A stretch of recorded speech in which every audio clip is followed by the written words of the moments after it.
Okay, and as I understand it, we are ready to take a deeper dive into content interactions, creating strong content interactions. This next hour will be going far beyond your entry pages, your home pages, your landing pages, your marketing pages.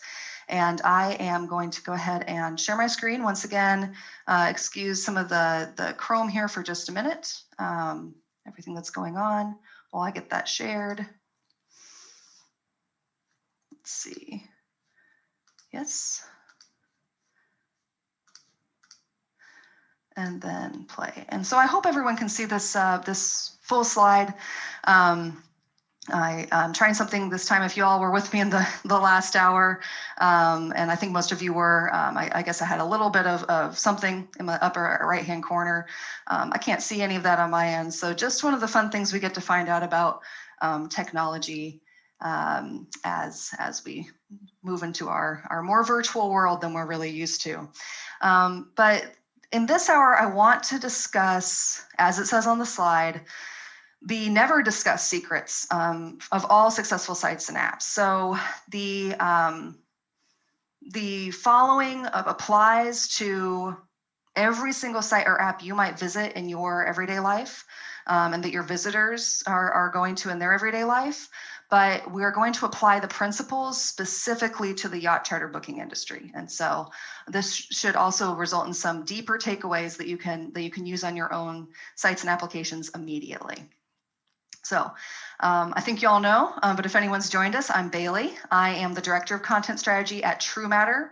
We are a user experience consulting firm. And so that's just a fancy way of saying we really deeply care about the actual people who will be using sites, applications, software products, partially because we are those people too in our everyday lives, and we want to make it as easy for them as possible. Technology can be very frustrating. It can be intimidating for some, and so it's important that we know who the other people are on the other end and that we are serving them well. And it's starting to be morning here in Columbia, South Carolina. That's where I'm coming to you from in the world. I said last hour, I wish we could be all together in person, but I'm glad to be here with you all today and virtually, since we do have the option for that. And I think we're fortunate to be living in an age where we can do that. And so I do want to talk about the state of travel booking in general, and even more specifically, yacht charter booking, in terms of how your visitors perceive it. Booking travel is really, really difficult for most people. It's even if it's something fun and they know they're going to end up in a really great spot and it's going to make them feel, like they've been on an adventure and they're having a great experience and they're happy. It doesn't look like, I found this stock photo. It doesn't look like people with a cup of coffee, not looking at their computer, poring over a map. It really doesn't look like this. For your visitors, a lot of the time, unfortunately, it looks like this. It looks like our lady here who is very unhappy with her computer and is just ready to toss it out the window. So even though your visitors are coming to your site or your application and they are trying to do something and they want to do something and they're excited about researching and planning and booking, it's still difficult for them. There's still a lot of decisions they have to make. There's still a lot of elements of your site and complex functionality that they have to interact with. And necessarily booking sites have complex, sometimes dense, complicated screens, because there's a lot that you have to search by, or you have to filter by, or you have to say that you want. And so all of these things can be very, very difficult for people.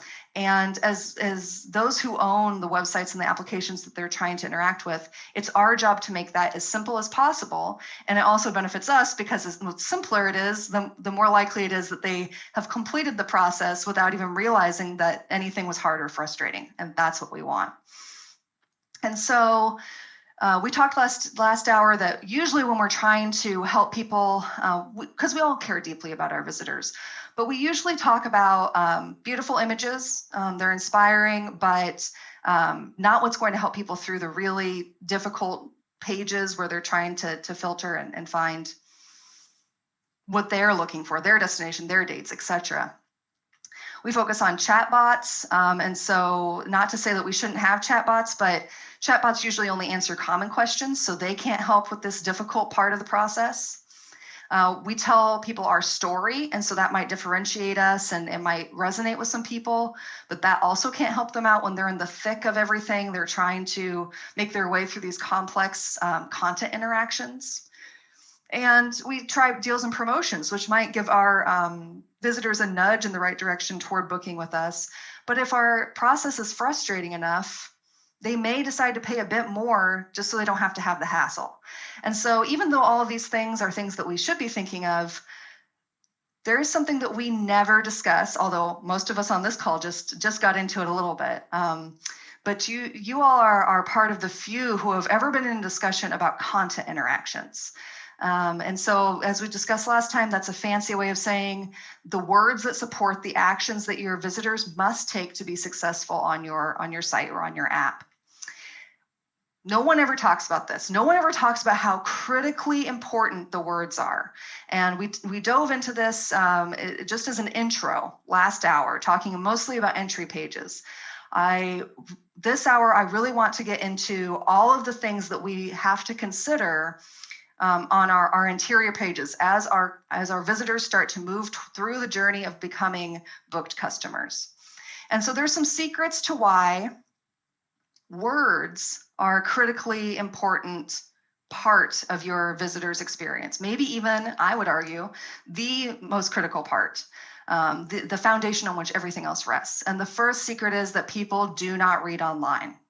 And that might seem a little silly or even a little counterintuitive because there are a lot of words on all websites and applications and even software products. And so what do you mean, Bailey? You might be saying, what do you mean that they don't read online? People have to be reading these words. I'm telling you that we don't read. I will tell you what we do instead. It applies to all of us. It's your visitors, it's me, it's you, it's everybody else in this room. It's my job to read things online, but when I'm not reading, when I'm not working, I'm not reading either. I miss so many things that make my online experience harder. And that is happening to all of us all the time, including your visitors on your site. Now, there are some things that your visitors will read. If you're writing articles or blog posts and they came there specifically to read those, they will read them. If you wrote an ebook and they came to read that, they'll read that. But the difference is when the action that they came for was to read, they will read. When they came to your site or app to do literally anything else, which most of your visitors are coming to do other things, they won't read. And so there's a difference to be made there. If they are trying to read about something, that is what they want, they will read. If they're trying to do something else, they will ignore words left and right and get very confused and frustrated. You may still be looking at me like, I don't know, not convinced. And so I want to show you a brief demonstration. This is the Camper & Nicholson's International site. I believe this is their homepage. And if you just take a look at this, y'all are very familiar with yacht charter booking sites, so it will be easy for you. But if you just take a look at this and see the words and everything that the site has to offer, everything that their visitors might be able to do. And as we talked the last hour, you have about 10 seconds, and I've already given you almost 10 seconds. So I'm going to go ahead and switch to the next screen if you have taken an opportunity to take a look at this screen. All right, and so obviously I have made some changes to this site. This is not actually what their site says, but how many of these circled words did you see while you were looking at this screen? Some of you might have seen quite a few. Probably everybody saw at least one, but very few of us will have seen every single one of these circled in red. And the reason is that we are operating off of context. First of all, we know that this is a yacht site, sale, purchase, charter. We know that we're looking for yacht information. And so we're not looking for farming information or spaceship information. And our brain is just filtering all that out. It's like, that's not important. That's not what I'm looking for. And then also, as we talked last hour, there's just only so much we can look at one time. We are not reading the site left to right, top to bottom, word for word, like we would an article or like we would even an advertisement. We are looking for the next thing we can do, the action we can take. And so I often say online content is not something that we read. It's something that we do. It's something that we are scanning quickly to try to understand what the next action is that we can take. And so instead of reading, we're scanning, we're hopping around, our eyes are hopping everywhere looking for the thing that we wanted and the thing that we want to do. And on top of not reading and just looking for keywords and just looking for the things that we want, there's a few other ways that we look at our content online as well that should be very important to you when you're planning any screen on your site or app. And that is that we look more at the content in the upper left, at least languages where we read left to right and top to bottom. We look more at the upper left and down the left-hand side of the page, and we look far less at the right-hand side of the page, and the far bottom right of your screen, of any screen, is the least likely part of the page to be looked at. And as we're doing that, we're not even looking at every word. We're looking at links, headings, and maybe the first part of some sentences. So here I've highlighted in green the parts of this particular site that people may be looking at. Maybe they'll read that first part of the line about cookies, but y'all might not have seen this entire line because first of all, we all know the cookie thing, you just accept or not. And then, it goes too far over to the right really, and so we're not reading the whole thing. We will look at probably every single or almost every single navigation item because they're links. We may miss the last two. We'll look at the heading. We'll look at the first couple words of the subheading. And then, so Original Yachting Company, experts in yacht services, not lion taming. And then we'll look at purchasing a luxury yacht because it's over there on the left side. We'll look at part of the next one, charter a luxury yacht. If chartering is something we're interested in, we'll read the whole thing. If not, we'll only look at a little bit of it. And then we'll look at the links. And so if you can imagine this as kind of a strange looking F, we are scanning words based on headings and links mostly in an F pattern. And so anything that's important should never go over on the right. Or if it does go over on the right, it needs to be such a strong keyword that it doesn't matter. Anybody who's looking for it will find it. Like charter a luxury yacht would work here because those are the exact keywords that someone's looking for. So keeping this in mind will help you understand where to put your words, how to feature them, and how to prioritize the words and information that you're giving your visitors when they come to your site and as they move through every screen. All right, secret 2, our brains are limited. We talked about this last time, and it has a huge bearing on why content interactions and the words are so important to our visitors online. They are relying on what we are saying to them through those words. What do I do next? How do I accomplish this? And if at any moment it's a big question mark, that becomes a problem for our visitors who are already finding the process difficult. They know there's a reward at the end of the tunnel, but the process of going through everything is difficult for them, as we already discussed. And so last hour, we talked about all these limitations on our human brain, especially the ones that impact how we behave online, and especially the ones that impact how we interact with words online. And so I'll just show you this list. We talked about how we get overwhelmed easily because our cognitive load is just another way of saying we can't handle too much. Our brains can't handle too much at one time. We have a short attention span and we're being distracted. Our field of vision is limited. We can only see 10% straight in front of us. 30% out even is blurry. Over to the side, can barely see anything but movement. Our short-term memory is not very good. We can remember 5 to 7 things for the most part. And we talked about that threat response, that old part of our brain that says danger. And it doesn't matter whether it's a cheetah that's coming at us about to attack or a bear, or just a really frustrating form that we're trying to fill out online. That old part of our brain says threat, and it wants to either fight and get angry, or it wants to flee and go do something else. And so for all of these reasons, we're having to focus on the second secret, which is that our brains are limited. I said last hour, we don't like to readily admit this, and that makes sense. But as soon as we do, we can help our visitors a lot more with the words that we use. I also showed this screen last hour. Every item here highlighted in pink is a content interaction. And so I didn't number these, but there's probably more than 20, maybe even close to 30 on this screen. And every single one of these highlighted areas is an action or a piece of information that your visitors have to interact with and then use the words accompanying it to try to make sense of it and move quickly. And when you consider that your users, your visitors may be performing a search like this, like the one that's on our screen, multiple times just on your site, you know, oh, well, what if I went a day earlier? Or what if I upped my price range just a little bit? Or what if, you know, my brother wants to come, or whatever it might be. They might perform this site several times to do some comparison, and they're probably performing this search on other sites to compare your services to others and availability and all that kind of thing. So the critical nature of having this search just work immediately, they can understand it in a nanosecond, in a blink of an eye, and perform it multiple times without thought or hard work, is really important.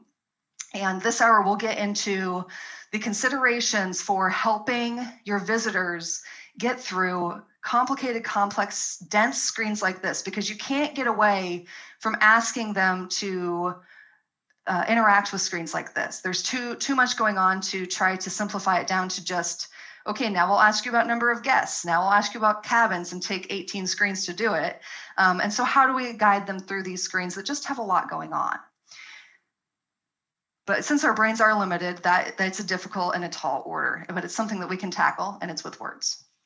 And then the third secret, and we talked about this last time too, you are not, the last hour, you are not your customer. You're not your visitor. You know a lot more than they do. And the words that you use are different than the words that they use. You understand the industry lingo.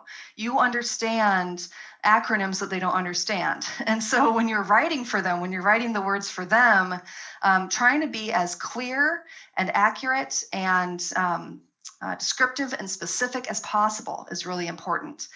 You want to use words that are just intuitive to your visitors. They come second nature. It's what your visitors would call something, whatever it might be. If they were talking to their family or to a friend, it's how they would describe them. If you're using the same words they are, then you're well ahead of the game, and you're helping them enormously to get through some of these more complicated interactions on your site. In other words, as we discussed last hour, instead of taking what you know and trying to make your visitors understand it, because you're coming from a wealth of experience with travel and with yacht charter and with how to plan a website, things that they've never done, or if they have, it's been so minimal that it doesn't matter.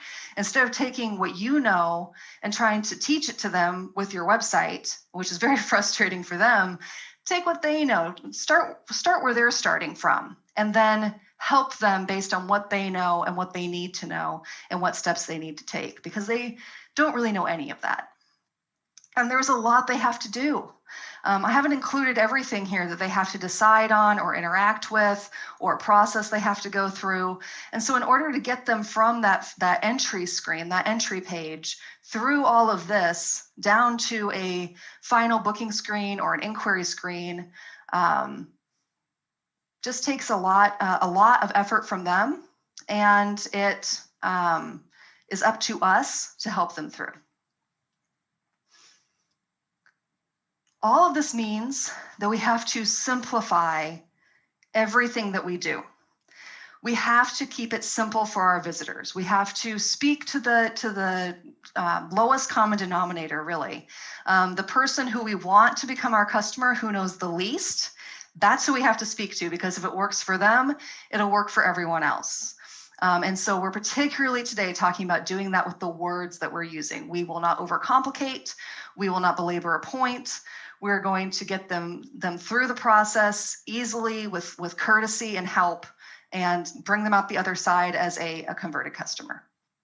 This means that every single word on your site or your app matters. It's important, especially the words that support actions, main actions that you need your visitors to take.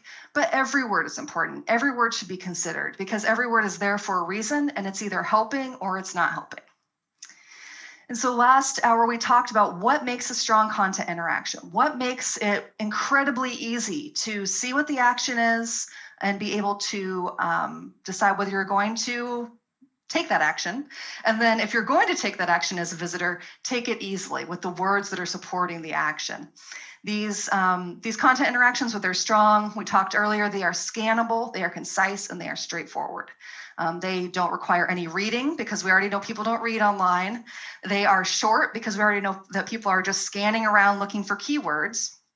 And they're straightforward because we already know that people are looking for the words that they know. Your visitors are looking for the words that they're familiar with, and they will even ignore everything else. When you choose the right words for strong content interactions, they have some similar characteristics. We've talked about some of these already. They are action-oriented. They let your visitors do something because your visitors have come to do something and they want to do that thing. And so the words are guiding them through an action as to what they need to do next. They are also words that come second nature to your visitors, the same words that they would use in their everyday life. And they are accurate. Almost the right word is not the right word. And so if we spend time finding the exact right word, it's amazing what a huge difference just the smallest tweak in wording can do for visitor understanding and success with your site.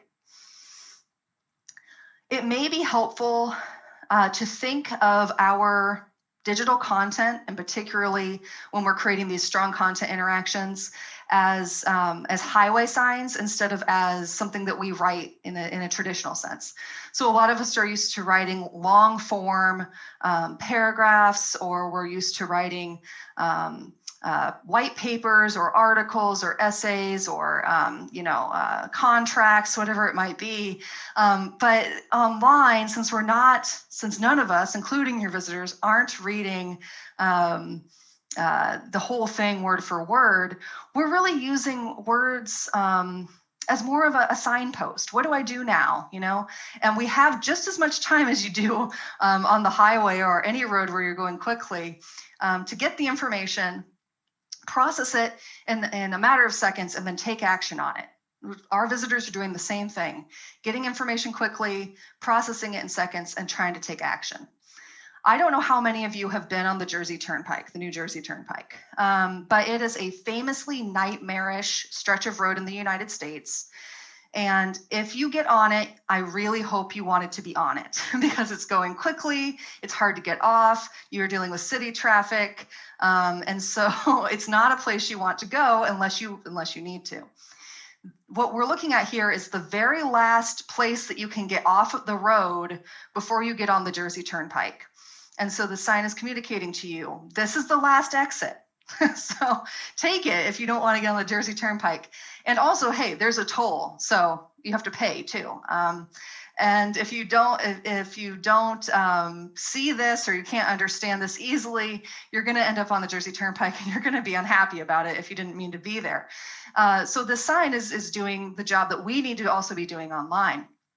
If we wrote our road signs the same way we write most of our websites and application copy or content, they would look like paragraphs, and it would be impossible for us to look at easily and quickly, and we would all be getting on the turnpike and we'd all be very unhappy about it.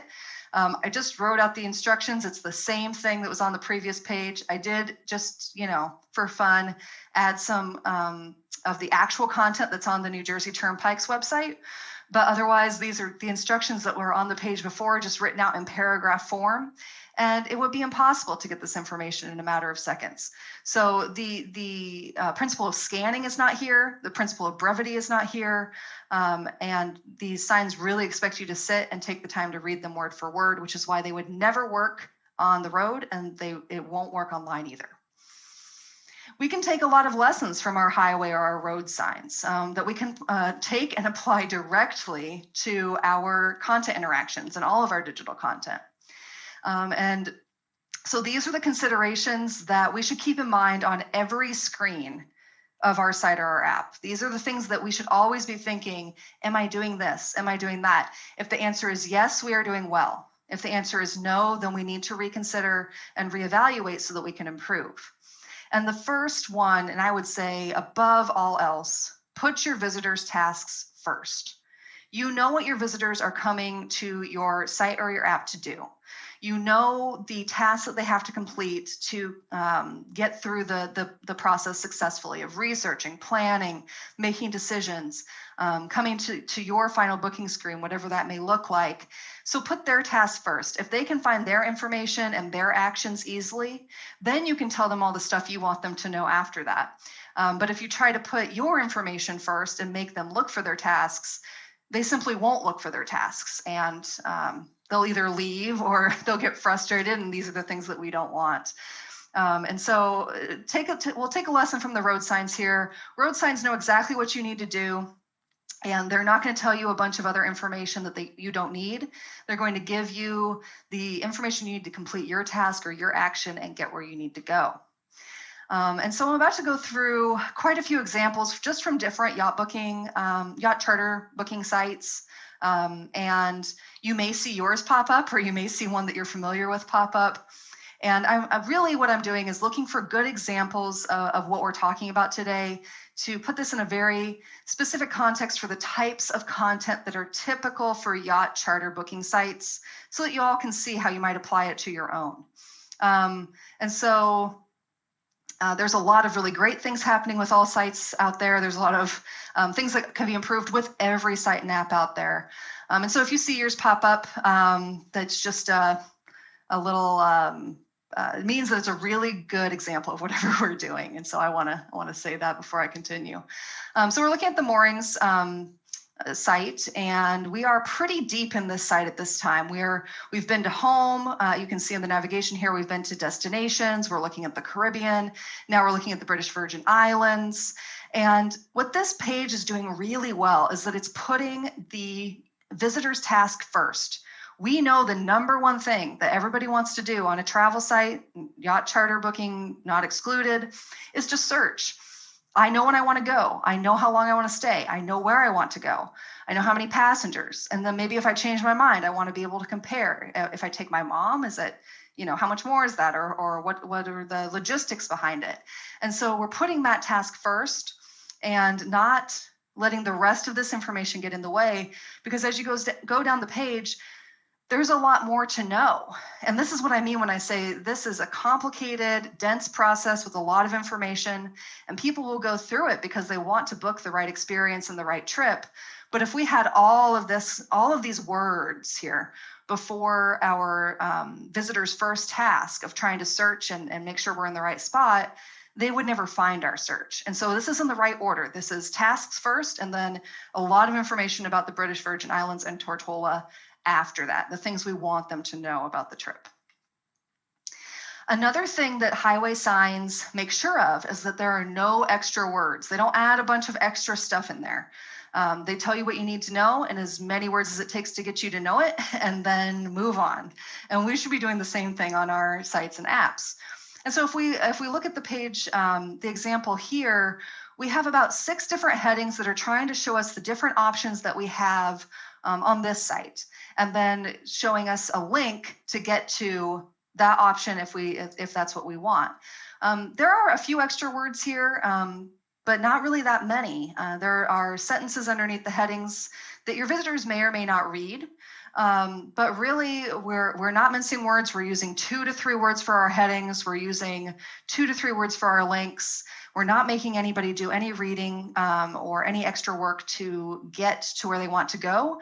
And that's the whole point. So this is an excellent example of keeping words to a minimum and letting your visitor decide what they need to do next quickly and easily. The other thing that road signs do is they tell us what to do. They don't make suggestions. They don't let us figure it out for ourselves. They tell us what to do. And so we need to do the same thing. We've talked a lot this hour and the previous hour about how difficult navigating the internet is for people and all the reasons why, and why travel booking and yacht charter booking is especially difficult because it's a more complicated process than many. And so we have to tell our customers what to do. What is my next step? What is my next step? What is my next step? Until there are no next steps.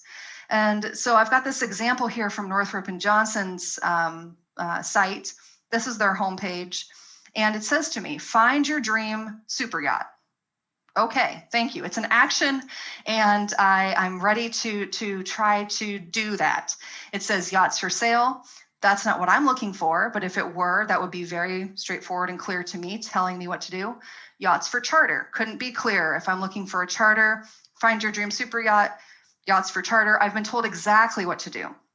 And then I would hope every screen after would continue in this vein. Okay, search for a yacht, or search for a destination, or find information about this, or, action-oriented words that are what I would call things and that are as concise as possible. So telling me what to do instead of making me figure it out for myself. The other thing that roadsides do that help us enormously is that they never rely on icons or symbols without labeling them. And this is a very popular mistake that everybody makes online. It's not exclusive to travel or booking or yacht charter booking. But we need to label everything clearly because there are only a handful of icons and symbols and interactions that our visitors will understand without having to be told in a word what they are. And there's only really about 3 of them. Maybe the question mark, which we'll see here in a minute, the smiley face, the frowny face, and then that's about it. All the rest of them are not very universal. And last hour, we talked about our 3 lines that we are used to using on mobile to open up a menu, and how on desktop, we don't understand that as well. We don't know what that means when it gets onto desktop because we're not used to seeing it there. And even though a lot of sites are trying this, it still is very confusing to most visitors because they may not see it as something they need to interact with. They don't know what it does. They didn't even know they could click it, all of these reasons. And so even if we just put menu on top of it or navigate, that would be something to help them out a little bit to understand what it is. And so many sites are doing this. I'm picking on Blue Water a little bit, but they're doing a lot of other good things here. So I feel like I can pick on them for this menu.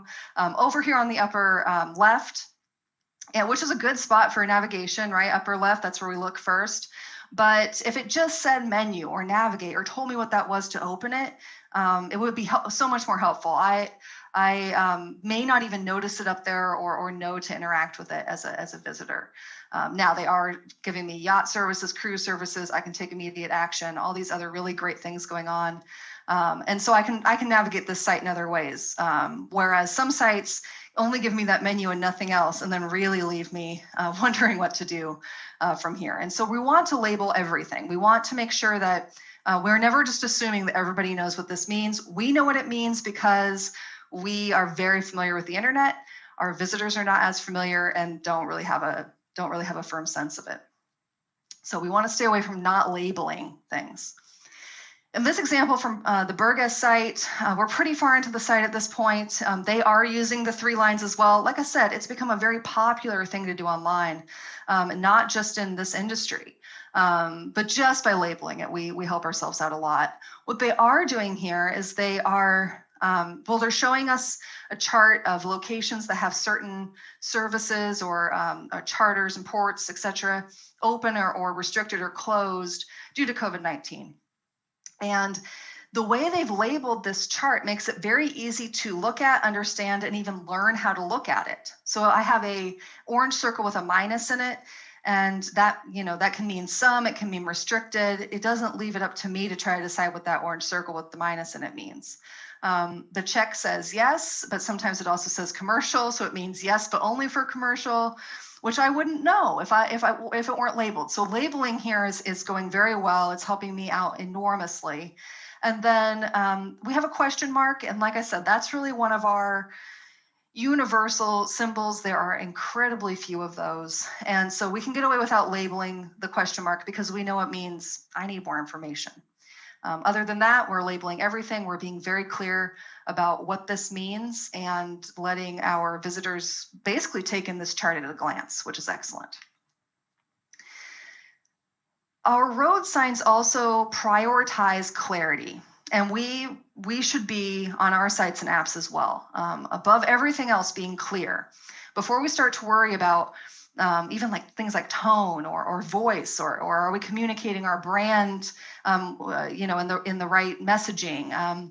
Clarity is really, really important. And so you can balance all of those things, but if you put clarity first, your visitors will understand much better and be able to take their action. So if I have a site like Your Private Island, it says your private island is off limits to others, but holds no limits for you. And okay, that's kind of mysterious, and I'm not really sure what that means. But I clicked view more, and it opened up a video. And so see, it didn't say view video or watch video or anything like that. I was surprised when a video opened up. And so if it had just been a little more clear that it was going to be a video or something like that, that would have been helpful. And I may have realized it was going to be a video, prepared myself to watch a video. A lot of people don't even really like to watch videos online, which could be a whole other discussion. And so the clarity here, just a little bit more help would be really nice. Meanwhile, we have the Globe Sailor site here. I've dived into rent a boat. I'm not in the yacht charter section here, but I'm in boat rental because I liked an example here as we go down the page of clarity. And that is their search over on the left. So on the right, there's a lot going on. And there's actually a lot of really good clarity going on the right too. There's a lot going on this screen because, like I said, these are complex screens. They have to be. We have to show search and show the results and let people compare. And so we have to rely on our words to be clear, to help them through. And that's exactly what's happening here. Destination, that's the word I would use. Number of people, charter with a skipper, boat type, your budget. All of these are second nature words. They're very short, they're very clear. And this search is prioritizing clarity over anything else, really.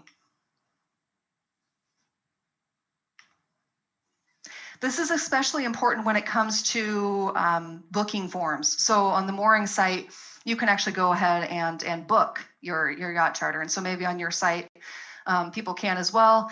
Even though if you just have a contact form or an inquiry form, all of your content interactions are important. All of your screens are important. All your words are important. We've been talking about that.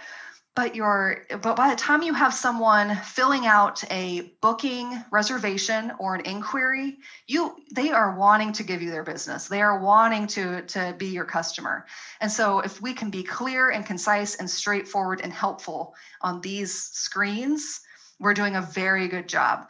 Forms are one of the hardest things for people to deal with online because they could enter something wrong and be faced with an error. They could misunderstand the directions and do something wrong, and cause lots of problems, especially when they're exchanging, money and booking something that is now a plan that they have. And so if we can be especially cognizant of the types of words and how clear we're being in forms, that will really help to take them that extra mile and complete the process, because this is where you can lose them easily. And this is the last place you want to lose a potential customer.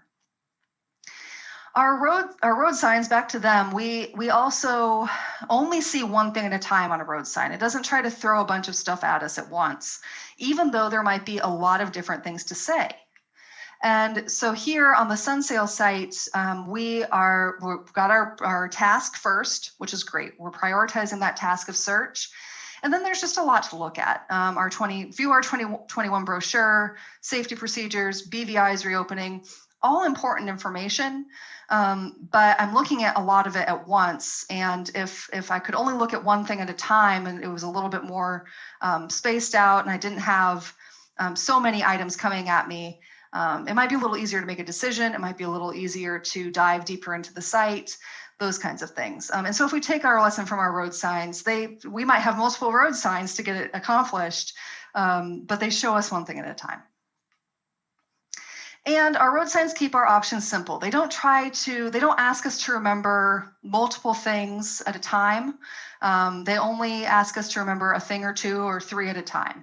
And we talked about this a little bit last hour, and we talked about it a little bit this hour. You can really only remember so many things at a time. And so if we keep our options simple, we can avoid overwhelming our site visitors. And so if we give them all of our options at once, it makes us look very expert, like we know exactly what's going on, which is great because we want them to think that about us.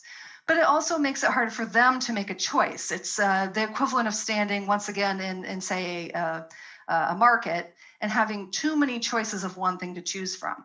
So if we guide them through just a little bit more and say, okay, here are the first 5 things you need to do, and then dive them deeper, we're taking that lesson from the road sign. Okay, you did this, now you do that. Okay, you went down this road, now you can do this. And guiding them a little bit more because they are not as self-sufficient online as we would like to hope that they are. And that's okay, that's all of us. It's just who we are as humans, it's just the way our brains work. So if we give people one thing at a time, they're a lot more easily able to deal with it and to move on through the process. For example, here on the IYC site, yacht sales has about 5 items underneath, and you can choose whichever one you'd like. Charter does as well, if we were able to hover over that list. And I'm sure from there we dive down again and again and again, but I only have to make one decision at a time. And road signs also provide the help we need the moment we need it. We don't have to get off the road and drive around for 10 minutes and come back and get on the road again after we find out what we need to do. And your visitors shouldn't have to go looking for their help either. So I was on the Dream Yacht Charter site, which is doing a lot of really good things, but I decided just to interact with their search. And so I put in, destination. I did Croatia, of course, 7 days. And then I said, well, sure, Friday, November 20th. Why not? And I got this message that popped up, wasn't there before. It said, our charters usually run from Saturday to Saturday. Well, I didn't know that before. And so I had to put in my information to be told that. That's a fairly common thing, I guess, within the yacht charter booking industry, but not everybody does it that way. So I was unaware. If we present this message up front without anyone having to interact with our multiple content interactions here, right? Destination, how long, when do you want to go? If we give them a clue in those words, so okay, number of weeks, starting week, because typically it's a week or more long, somebody might be able to say to themselves, why can I only start on a Saturday? Why can I only choose weeks? And then immediately see over here on the left in close proximity, we typically sail Saturday to Saturday. Oh, and the light bulb goes off before we've even had to interact with anything on the screen except just to look down and get the information and get the help. And then it can tell us if you're thinking of a different time frame, let us know. The link clearly says send information about your trip. That's exactly what will happen when you click on this. And all of a sudden we're giving them help without asking them to do anything first. And so if we're always keeping this in mind, we know something might be a little bit tricky or difficult, and we're offering the help up front, our visitors will be even more helped, even more clear on what they need to do and how they need to interact with us online. This is especially important for error messages, and especially if your site is one where someone can schedule, go through the full booking process and get to a confirmation. Good error messages need to offer us help in a couple ways. Tell us the problem in words we understand. And tell your visitors the problem in the words they understand. Tell them why it's a problem. And then tell them what they can try to do to fix it, because getting an error message is frustrating, but if they know how they can fix it, that takes some of the frustration away. There's something they can do, even if it's just to call you. There's something they can do to take action, which makes them feel more in control and more confident in their interactions with you on your site or your app. And so in this instance, the problem is you already have an account. You gave us this email address. There's already an account associated with it. If you think you're still right, you can try logging in, or you can call us if you have further issues. And so we know this is frustrating, but here's what you can do, is basically the message. And I do have to take a minute to talk about Airbnb. A lot of us know that Airbnb, even though it's not a yacht charter booking site, it's accommodation booking site. It has a lot of brand loyalty, a lot of people who use it over and over again. And it really is the gold standard in terms of a site that is doing content interactions well. Very strong content interactions. If you look at the top of the screen, it's prioritizing user tasks. There are no extra words. We are looking at one thing at a time. We have search and this other kind of action on the page, but they are far apart. So I can do my search if I'm not ready to do that yet. If I want to explore, I can look at this action in the left-hand side of the screen that says go near. The words are very, very specific and precise and short. It says explore nearby in the button. So it lets me know we're not exploring the world today. Unfortunately, we're exploring nearby. We're exploring what will be near your home. So I don't just click something called maybe explore and expect more from it than what it's going to give me. And so they've really invested in their content interactions, strengthening them, making them easy for visitors to use. And that's what we're talking about here today. They've applied all the principles that we've been talking about, and you can do the same. While you're thinking through these principles, how they're applying to your site or app, it's also important to remember that a screen like this is from the Yacht Week website, a screen like this may look pretty simple on desktop. There are a lot of words here, but basically I can get through to my action. I can pick a package, I can build my own package. Everything, I have some help over here in the corner in terms of a chat, and looks pretty simple, and I can deal with this. I can make my decision from here about what to do next. But once it gets on mobile, things that looked like they were okay become not okay. They become long, they become arduous, they become frustrating. Your short text becomes a wall of text on a smaller screen. And so always be considering how your words are going to appear on mobile, whether something that isn't too long on desktop will be too long on mobile, or too hard to scan, or not clear enough. It's always important to be considering that, because year after year, more and more people are turning to researching, planning, and booking travel on their mobile devices. And that's every industry, but particularly travel. And since it is often a choice, people are doing that in their leisure time on their mobile devices.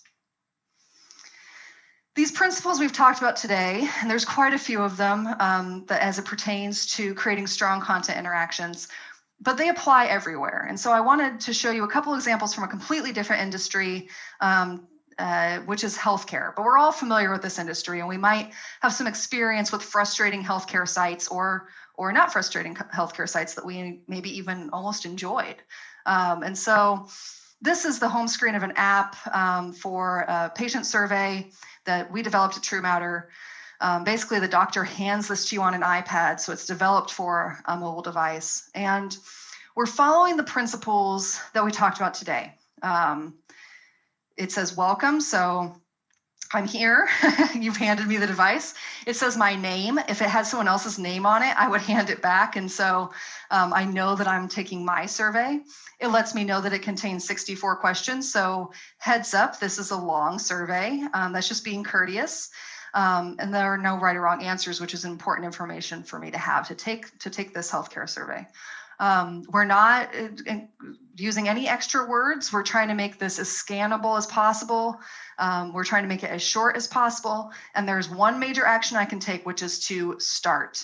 And then every screen from there is following similar rules, similar ways of speaking to patients in terms they understand, giving them the next action, and giving them information they need to complete the survey. This is another example from the healthcare field. This is a home page for a doctor's office on a mobile device. And when you go to see your physician, you go to see your doctor, there's really maybe a couple things that you want to do. For this particular organization, we know that there are two things their visitors want to do, which is either to make an appointment or pay a bill. And so we're making it very easy to do that. Following the principles that we've been talking about earlier, you can see your actions clearly, you can act on them quickly, no extra words. Everything is using the language that patients use. We're prioritizing their tasks before telling them anything else. So if you're ready to start applying these practices, applying these secrets, applying these tactics to your own site or app, there are a few steps you should take to get started. The first is to evaluate every step. You know the steps your visitors have to take to get through the process of researching, planning, and booking with you. And so evaluate every step for all of the principles we've talked about today. Prioritizing tasks, no extra words, being incredibly clear, labeling everything. Take a look at every screen and see if it's abiding by those lessons that we learned from road signs earlier. Because there's a lot going on. You're going to be looking at a lot of screens. There's more going on than maybe even you realize until you start to look at every screen for yourself and put it in your visitor's point of view. Because to you, it might not be any big deal. You're so used to this process. But when you adopt your visitor's point of view, it will become clear that it's a difficult process for them and that they need the additional help.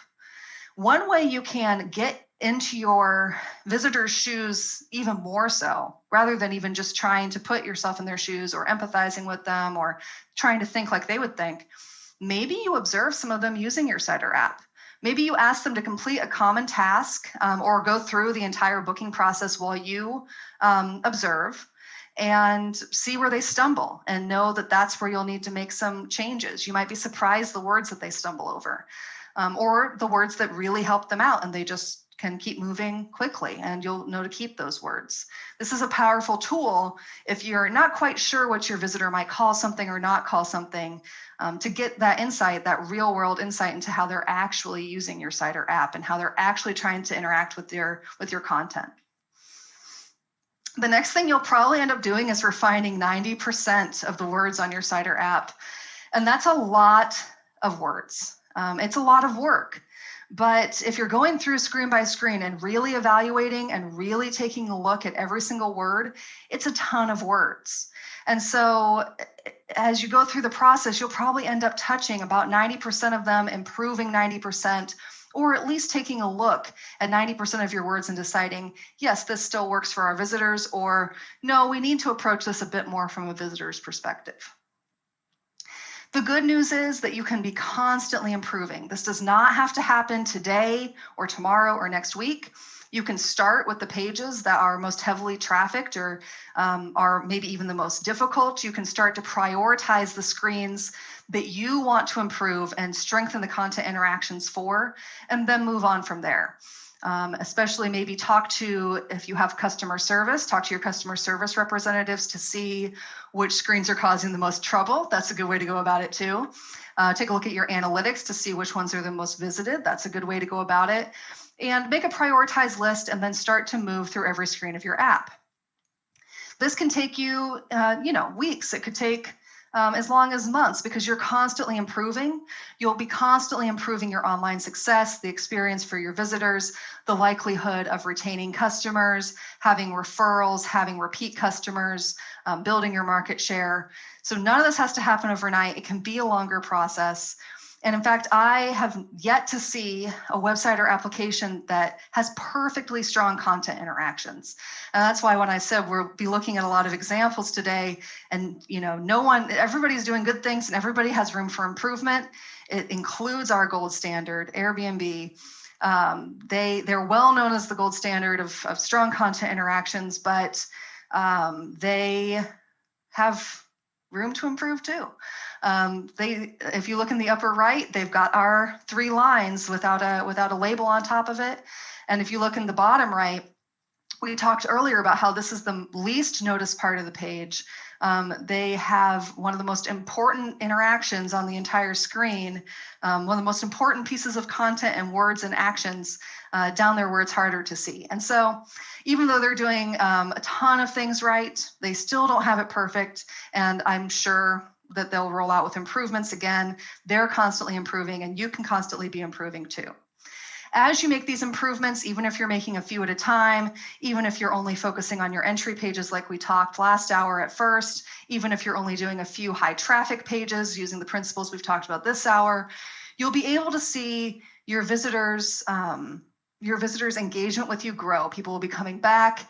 More people will be going through the whole process of booking. More people will be contacting you with interest. More people will be becoming converted customers. You'll be able to watch this grow, and it'll be fun. And the wonderful thing is, you all who've joined me in the last couple hours are some of the only people who know that this is a secret to successful sites and apps. Unless your competitors are sitting in this virtual room with you, they don't probably know anything about this. And so when you start to make these improvements to your sites and apps, they'll have no idea where your improved success is coming from, why customers are going to you instead of them, how you're growing your market share online. And I guess at that point, it'll be up to you whether you want to tell them the secret or if you want to keep it to yourself. Thank you so much, everyone, for joining me today. My name is Bailey Lewis. Please do engage with me online if you're interested in knowing more about content interactions or talking about words in the digital space on websites and applications. And if there are any questions, I'm happy to take them now. Thank you again, Bailey, for a really great presentation. I believe that all the viewers really appreciated the examples from the charter industry. So really great. We have a few questions, so Sure. just give me a moment. Okay. The first one is, what is your opinion on mega menus? Do they help users to navigate more easily? Do they attract their attention more if they also see some images and content in the menu instead of just lists? Yeah, that's a really great question. Mega menus or navigation bars that drop down and show multiple options are incredibly popular, and they can be very effective, especially if you have a site where you have multiple service options. Let's say you sell yachts, you buy yachts, you charter yachts. And so we looked at the example of Fraser's website where they do have all of those different services, and then they have the drop down. That can be really effective for getting your visitors to see more of the information they'll be able to look at without having to actually click through to another page. And so all I would suggest if you want to use a mega dropdown is that on the left-hand side, you have a simple list of options, no more than 7. For people to click through to if they don't want to click through to the larger section, they want to click through to a specific page. And then you put your images and your promotions over on the right, because as we discussed, that's going to be the less noticed part of the dropdown. If somebody's only looking at the dropdown, that same principle applies where they're looking at the upper left more and the right and especially lower right less. So prioritize your tasks for your users by putting all of their information they're looking for over on the left, and this probably all is left, and then all of the information you want them to see, promotions and visual interest over on the right. Thank you. And second question, it's a little bit longer. Okay, here it goes. What is your opinion? Just give me a moment. What is your opinion about default slideshows? Are they worth it to the visitors? And what is the best implementation in case that we would like to use them? Is it enough to just show beautiful images and some advert wording, or is it better to each slide to convey more info and call for some action inside the website, such as learn more, book a yacht, and so on? And what about the full screen? Sorry, the chat is. And what about the full screen slideshow that take up all the above default space? And what is the best way besides the arrow down that you have mentioned as a bad tactic? So what is the best to do to indicate the user that he can scroll down the page to see more content? Yeah, great questions. I'll tackle the slider question first, or the slideshow question first. On a home page, we've discussed that you really have 10 seconds tops of your visitor's time, and you can time your slideshow to change slides at different intervals. But most of your visitors are only going to see the first slide. Even if you have a very quick timeline for when the slides change, most of your visitors will only see that first slide. And so if you would like to use a slideshow, the best advice I have is to make that first slide not a promotion or anything that can change over time, but the very first action that they would need to take. And so this really works best for websites where there is only one action to take. If you have multiple actions like buy yacht, charter yacht, other yacht services where you can't really get just one action on the first slide, then you'll want to strongly consider not using a slider for your topmost portion of the page. Usually what I recommend is to keep any sliders that you might have with promotions underneath that top section. So the top section is answering the question, yes, I'm in the right spot. I can see my keywords. I know that I'm here in the right place, and that I have an immediate action I can always take no matter how many times I come to the site or come back to the home page. I can always take this really important action. And that immediate action should be something that is essential to your visitor and just lets them get started. Right below that, though, you could have promotions. You could have promotions that swap out. You could have promotions in a slideshow. But just always keep in mind that most visitors are only ever going to see that first slide. Very few of them will see the second, and then the third, the fourth, the fifth, however many you might have, really won't get seen at all. So that will help you prioritize your content. The things that matter the most will have to be on the first slide, and then going down in order from there. And something that's incredibly important to your user to get done should in a best case scenario be outside of a slideshow in the content area above. And then as far as and if you have a full page slideshow, that's really only going to be useful in the first instance I talked about, which is if you only have really one major action on your site, or if you're going to take them to a page that shows them the major actions that they can accomplish, that might work as well. But really prioritizing their tasks is all about, what do we know most people need to do when they get here? What do 80 or 90% of people need to do when they come to this page? And that will vary based on the page, of course, as well, whether it's a home page, a landing page, whatever the entry point might be. And then the second part of the question was about, help me remember, I'm sorry.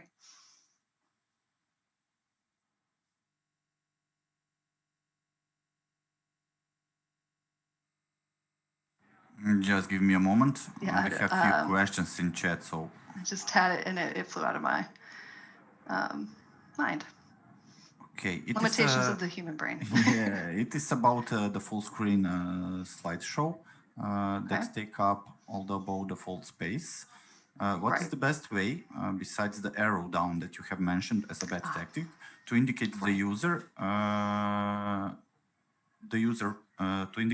that he can scroll down the page to see more content? Great. Yeah, right. That's it. And so if you found a way to use a full page slider that is communicating an action, an immediate task to your visitor, then if you want to use that arrow, if you just label it, you're in really good shape. If it even just says scroll on top of it, now they know, oh, there's more. I can see more. And that word is helping them understand that. Or what I often recommend is, instead of having a full page slider, have a little bit of content peeking out before they would have to scroll, and then they can see for themselves, oh, there's more, and maybe I can go look at that. Most of your visitors will not interact with your entire home page or entry page unless they are looking for something they just cannot find. But it is important to have a wealth of information on those pages for SEO reasons. I'm sure y'all have heard some people talking about that in the last few days. And then also some people will engage with your whole homepage, especially if they're ready to make a decision to book with you. They may come back and look at that information. So either have a little bit of information peeking out that shows them that they should scroll, or label that down arrow scroll. And that helps them a lot with what that means. Okay. Let's hurry up because we have just a few more minutes. One more question. How good or bad is it to let the external party, advertising agency or freelancer, to do headlines or copy text for us? Yeah, somebody has to write these words, and that's a really good question. It's going to be a freelancer or your agency or you or whoever it might be. Someone has to write these words. Whoever it is should be following the principles that we covered here today. As long as they're doing that, then it can be a great idea to have someone who's a freelance copywriter or an agency writing the words. But of course, on your end as a business, you're also going to want to make sure that they're prioritizing your visitors' tasks and what they want to do, and also prioritizing them in terms of your business goals, what you need them to do to get through to the final booking screen. But someone has to write the words. So as long as they're following these principles, they should be successful at it. Okay, and final question. Our website loads slow. Do we downsize the homepage and redirect more with call to actions? Yeah, I think that might be a good idea. Site speed is something that Google in particular is starting to ding sites for, so you won't show up as high in search ranking, which of course is the beginning part of this whole process, is people finding you. If you have a lot of images or videos, you may want them not to open on load. So if they open up as soon as the site loads, if it's a video, you may want someone to click a button to open that. Or what you've suggested is a good option too. You just simplify your homepage and then give them links and actions to go out and see more information that's accompanied by those photos and videos. I would stay away from having links that just go out to a page with a video on it. It should be related to an action or a task that your visitor has. But if you're splitting that heavy data media up between pages, that will help with your load time. Perfect. That will be all for now. In case that there will be any other questions, you can contact Bailey via email or send the question to us, and we will ask Bailey. Thank you very much, all. Absolutely. Thank you, everyone.